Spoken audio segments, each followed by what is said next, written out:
여러분 안녕하십니까? 이어서 원주권 뉴스입니다.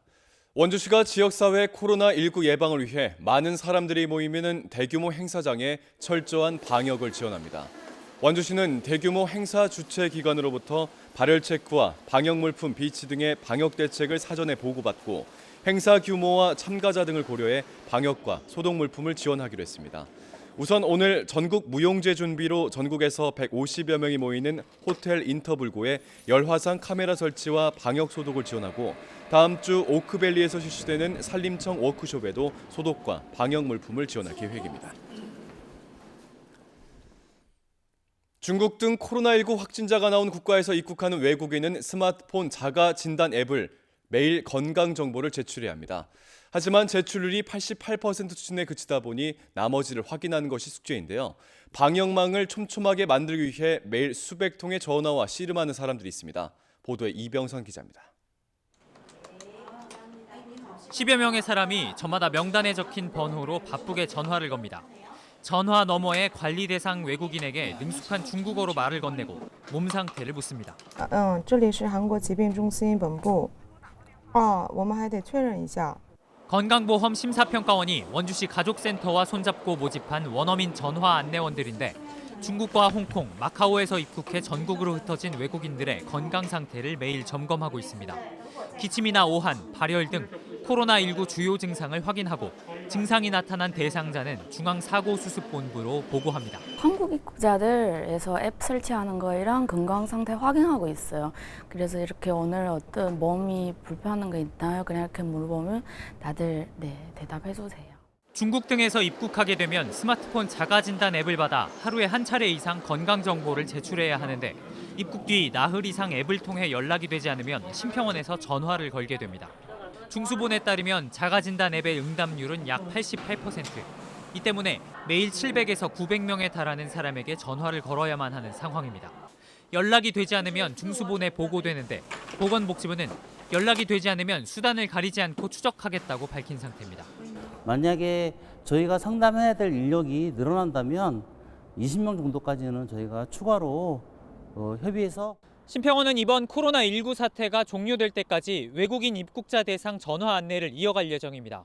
MBC 뉴스 이병선입니다. 민주당 강원도 의원과 원주시 의원들이 연명으로 이광재 전 도지사의 원주 가압 선거구 총선 출마를 촉구했습니다. 민주당 소속 도의원 32명과 원주시 의원 12명은 공동 건의문을 통해 이광재 전 지사가 원주 갑으로 출마해 강원도의 총선을 주도해야 한다고 밝혔습니다. 또 청와대 요직과 재선 국회의원, 도지사를 두루 경험한 이 전 지사가 최문순 지사와 함께 지역 현안 해결에 나서야 한다며 출마를 촉구했습니다.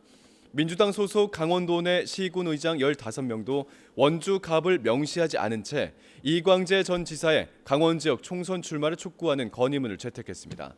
한편 민주당 원주 갑 선거구 권성중 예비후보는 유감스럽다며 정치적인 중립을 지켜야 할 의원들이 선거법을 위반한 것은 아닌지 검토하겠다는 입장입니다.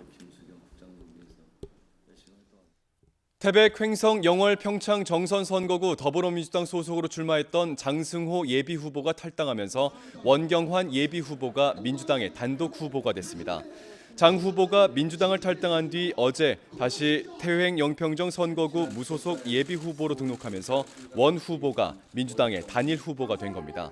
장 후보는 공천 경쟁 대상 상대였던 원 후보의 자격을 제대로 심사하지 못한 당 공천심사위원회 불신 때문에 내린 결정이라고 밝혔습니다. 코로나19 확산으로 급감하고 있는 헌혈 참여를 유도하기 위해 영월군이 긴급 헌혈의 날을 운영합니다. 오늘 오전 9시 반부터 7시간 동안 영월군청과 영월경찰서에 각각 헌혈버스를 배치해 공무원들과 주민들의 헌혈을 유도하고 있습니다. 신종 바이러스 등으로 헌혈에 참여하는 사람들이 빠르게 줄면서 평소 하루 헌혈 혈액 보유량의 20%대에 그치고 있는 상황입니다.